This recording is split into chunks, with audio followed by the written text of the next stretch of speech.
Good evening all of you. कैसे हैं आप सभी? वेलकम करती हूँ माधुरी आप सभी का एमडीनो क्लासेस में। देखो, आज मैं आपको बीएनएसएस का सेक्शन नंबर 222 222 को बहुत इजी तरीके से आपको बताने वाली हूँ कि जब कभी मानहानि का कोई केस होता है तो मानहानि के केस के लिए अगर जो अभियोजन है वो किस तरीके से होगा, मतलब केस कैसे स्टार्ट होगा, क्या प्रोसीजर फॉलो किया जाएगा, जो कि हमें बताता है सेक्शन नंबर 222 में। अब देखो, जैसे राजस्थान एपीओ के सिलेबस की अगर मैं बात करूं तो राजस्थान एपीओ में पुराना सिलेबस भी है, मतलब सीआरपीसी भी पूछ रहे हैं, बीएनएसएस भी पूछ रहे हैं। दोनों में जो सेक्शन सीआरपीसी के हैं वही सेक्शन हमसे बीएनएसएस के पूछ रहे हैं, लेकिन ध्यान रखना इनमें जो जो डिफरेंस है, जो जो चीजें नई ऐड हुई है, उन चीजों को आप जरूर ध्यान रखना। अब देखो यहाँ पे ये क्या कह रहे हैं, मानहानि। अब भाई मानहानि का अपराध तो हम पढ़ते हैं बीएनएस में।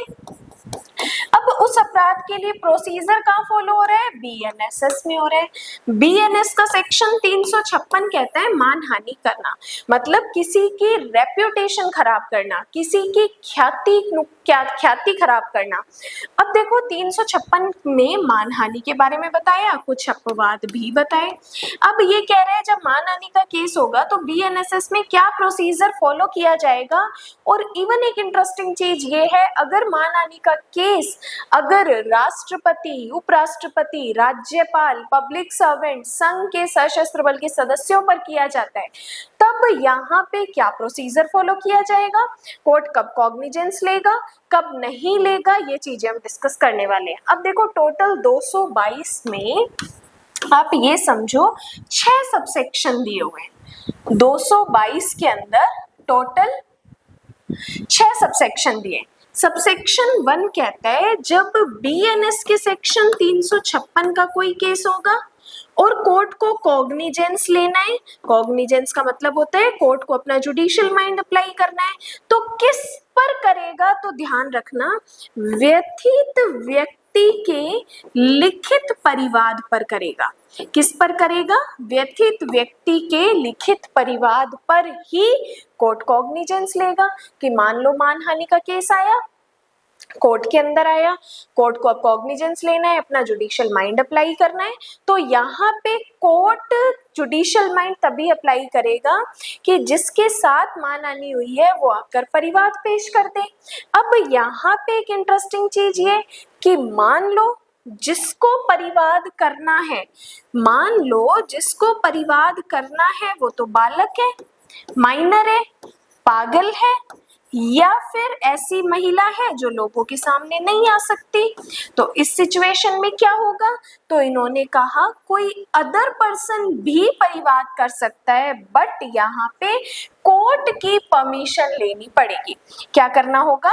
कोर्ट की अनुज्ञा या कोर्ट की इजाजत से परिवाद किया जाएगा। तो यहाँ पे सबसेक्शन 1 ने क्या कहा? 356 का केस है, कॉग्निजेंस लेना है, तो व्यथित व्यक्ति परिवाद करेगा। अगर ये व्यथित व्यक्ति बालक है, पागल है, विकृचित व्यक्ति है, अंग शैथिल्य से ग्रसित है, महिला है, तो यहाँ पर अदर पर्सन भी कर सकता है, कोर्ट की परमिशन लेनी पड़ेगी। अब दूसरा सबसेक्शन कहता है कि अगर मानहानि किसके अगेंस्ट है, मान लो राष्ट्रपति के अगेंस्ट है, उपराष्ट्रपति के अगेंस्ट है, या फिर ऐसे पब्लिक सर्वेंट लोक सेवक के विरुद्ध है, राज्यपाल के विरुद्ध है, तो फिर यहाँ पे पहली चीज कौन सा कोर्ट कॉग्निजेंस लेगा? तो यहाँ पे याद रखना सेशन कोर्ट कॉग्निजेंस लेगा, सेशन कोर्ट कॉग्निजेंस लेगा। तो क्या यहाँ पे जब सेशन कोर्ट कॉग्निजेंस लेगा तो परिवाद तो पेश करना पड़ेगा। तो यहाँ पर परिवाद कौन पेश करेगा? तो जो हमारा पीपी होता है, लोक अभियोजक होता है, वो यहाँ पे परिवाद करेगा। लोक अभियोजक यहाँ पे परिवाद करेगा। अब देखो एक जनरल चीज मैं आपको बताती हूँ, सेशन कोर्ट कभी भी डायरेक्ट मैटर नहीं सुनता। क्यों नहीं सुनता? क्योंकि उसको मैटर कमिट होकर आते हैं, सुपुर्द होकर आते हैं। अब यहाँ पे इस सेक्शन के अंदर सेशन कोर्ट डायरेक्ट कॉग्निजेंस ले रहा है, यहाँ पर उसको मैटर कमिट नहीं हो रहा, यहाँ पे वो डायरेक्ट कॉग्निजेंस ले रहा है। और कब कॉग्निजेंस ले रहा है? जब मानहानि का केस इन पर्सन के अगेंस्ट है। और यहाँ पे परिवाद कौन कर रहा है? पीपी कर रहा है।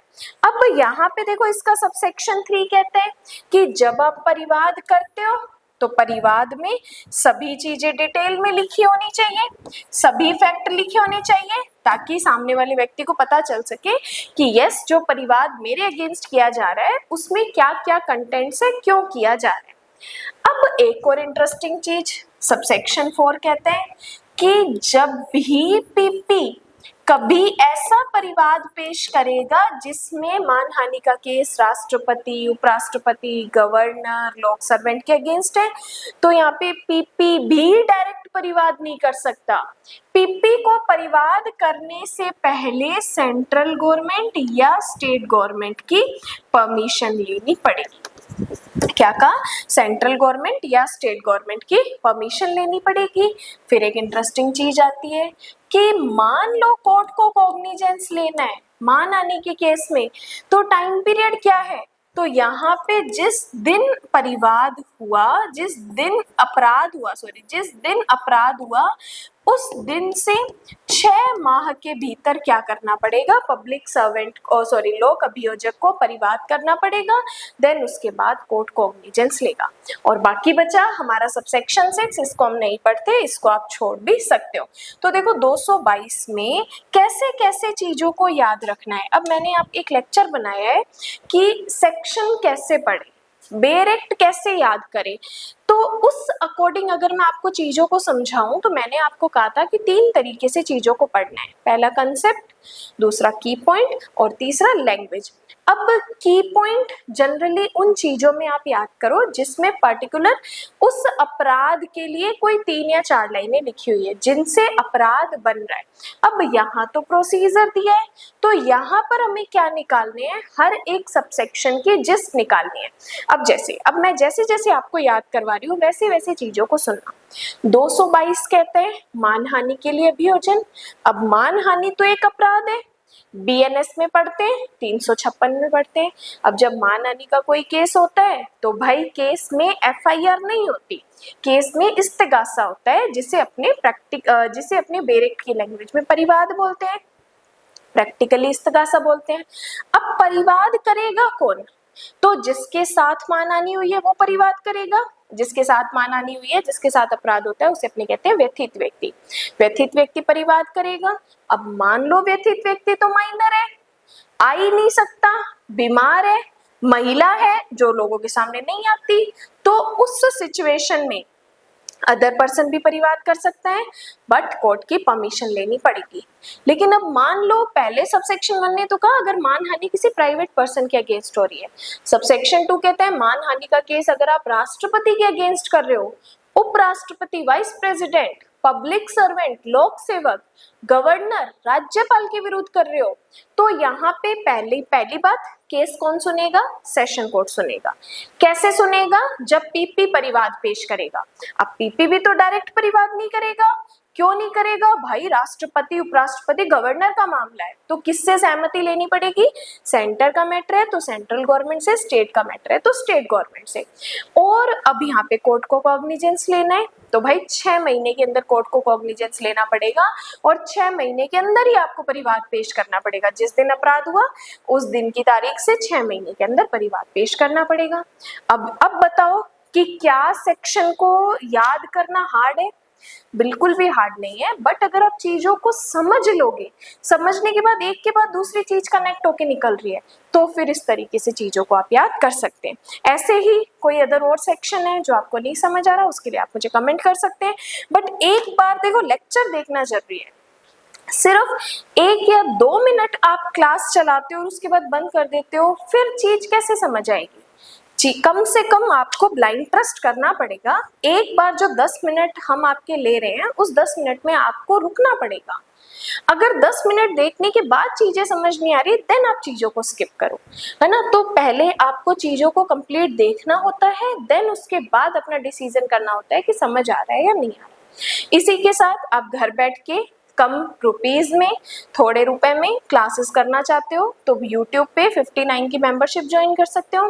399 की न्याय यात्रा मेंबरशिप है जिसमें आप सीपीसी पूरा पढ़ सकते हो, बीएसए पूरा पढ़ सकते हो, बीएनएस पूरा पढ़ सकते हो, पॉक्सो पूरा पढ़ सकते हो, डीवी पूरा पढ़ सकते हो। इसी के साथ एमसीक्यूज अटेंड कर सकते हो, मेंस आंसर राइटिंग कैसे करनी है वो भी आप अटेंड कर सकते हो। तो ये 399 की न्याय यात्रा बैच की मेंबरशिप है जिसको आप ज्वाइन करके आप मंथली क्लासेस को रिवाइज कर सकते हो, मंथली घर पे बैठ के चीजों को पढ़ सकते हो।